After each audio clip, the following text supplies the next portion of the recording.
Back to these live pictures out of central Beirut, the first attack in the city limits of Beirut for 2006. Joe Siracusa, good morning to you. So, I mean, look, I'm going to presume, and maybe I'm speculating here, I'm presuming it's going to be a Hezbollah target.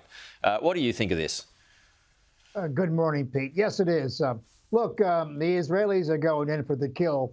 Not too far from that particular building of the southern suburbs, where the Israelis dropped 82 2,000-pound bombs last week to get the leader of Hezbollah. So, you know, they're circling in on these people, and yeah.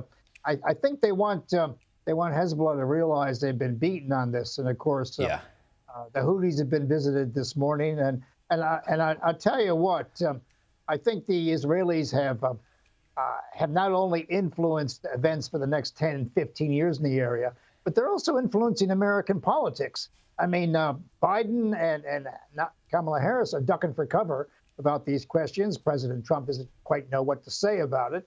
And so, you know, here's a guy, Bibi Netanyahu, who a couple months ago was on the outer, and today he's running the show. Yeah, he's got everything on his side. So at what point do you think, with all of this and the reaction, the fierce reaction from Israel, and we know that they've planned this for some time, at what point does Iran start going, hold on, we might just have to back things up a bit here?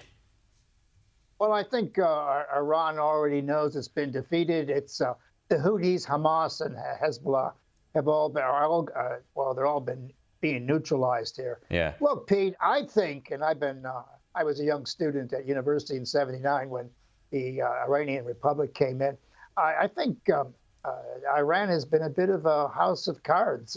They've used these other groups to run interference for themselves, and now they're ducking for cover. I understand the Ayatollah is in a safe place tonight, and with Israeli drones, there is no safe place, as a matter of fact, and they own the skies. So I think the Iranians are going to have to change gears here. And of course, the Americans, and let's keep this in mind for your older viewers.